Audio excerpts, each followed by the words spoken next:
චෝදනාව තමයි ක්‍රූරත්වයෙන් එබි මුස්ලිම් ජාතිකයන් විශාල පිරිසක් හරක් මරනවා, සතුන් මරනවා. මේක ඔබේ සංස්කෘතියද?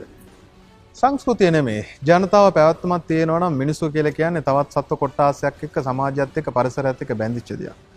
ජීවීන්ගෙන් තොර ජීවිතයක් ඕගලන්ට නැහැ. ඔයාට වුණත් ජීවත් වෙන්න ඕන නම් ඔයා තදයක් කරේ පරපෝෂිතයෙක් හැටියටපත් වෙනවා. ඒක සතා සිව්පා වෙන්න පුළුවන්, ගහකොළ වෙන්න පුළුවන්. ගහකොළ වුණත් විද්‍යාත්මක අනුව ඒකට යම්කිසි නිගමනයක් තියෙන එයාට පණ තියෙනවා කියන එක.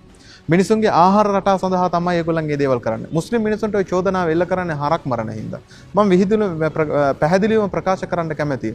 පාපය කියන එක ජීවිය අනුව තීරණය කරන්න එපා, ජීවය අනුව තීරණය කරන්න. හරකෙක් නිකරුණේ මරණයටපත් කිරීමත් කුහුඹුවෙක් මරණයටපත් කිරීමක් වනාලියෙක් වෙඩි තියලා මරණ එකත් දෙකම සමානයි. හරකෙක් මරන්නේ මිනිසුන්ගේ ආහාර අවශ්‍යතාව උදෙසා. අපි පැලක් හේනක් රකින්නවා, කුඹරක් කරනවා. මේ කුඹරේ ඉන්න කෘමීන් සියල්ල මරා දමනවා මිනිසුන්ගේ ආහාර උත්පාදනය සඳහා. ඒ වගේම වන වලි අද අපි දැක්ක අර දලපුට්ටුවනේ අන්තිමට වෙඩි තියලා මැරුවා. මොනවා බලන් හිටියත් සද්දන්තයක් බිම වැටෙන එක බලන් ඉන්න බෑ කියලා කියන ලොකු වේදනාවක් ඇති වුණා යාලට වෙඩි තියලා මරලා. ඒ වගේම රජෙන් අනුමැතිය දීලා තියෙන දඬුලෙන් රිලව් වෙන්න පුළුවන් වෙඩි තියලා මරන්න. ඇයි ඒ මිනිසුන් උදෙසා කරන්නා වූ ආහාර නිෂ්පාදනය ආරක්ෂා කරගන්න.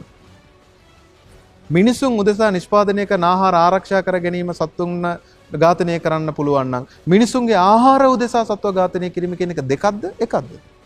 එකයි. කලින් කිව්ව විදිහට ජීවය අනුව තීරණය කරන්න, ජීවය අනුව තීරණය කරන්නට එපා. හරක කියන එකත් මුහුදේ ඉන්න මාළුව කියන එකත් සමාන නැද්ද? ප්‍රාණීන් සමානයි. හරක් මස් කන එක තමයි සංහිඳියාවට ප්‍රශ්න කියලා කිව්වොත් මම ලැහැස්ති පාරට බහින්න ලංකාවේ කිසිම සත්ව ඝාතනයක් සිද්ධ වෙන්න හොඳ නැහැ කියලා හඬ දෙන්න. ලංකාවේ කිසිම සත්ව ඝාතනයක් කරන්නේ නැහැ කියලා තීරණය කරලා ඒක ක්‍රියාත්මක කරොත් ලංකාවේ තියෙන හරක් මස් කඩ ටික වහලා දාන්න වගකීම අපි බාර ගන්නවා. ඔක්කොම සත්ව ඝාතනය නවත්තන්න ඕන. yes. එහෙමනම් ඔය ආත්මාර්ථකාමී වෙන්න ඕන. හරකපව් කුකුලා කමන් නැහැ. මාළුව අවුලක් නැහැ. තේරෙන්නේ නැහැ. හොඳ තැනකින් අවසානයක් දෙන්න පුළුවන් අපිට. මේ දැන් බුද්ධියට කතා කරමු. අනිවාර්යයෙන් මොනේද කතා කරන්නේ? හින්දු සංස්කෘතියත් එක්ක ලංකාවේ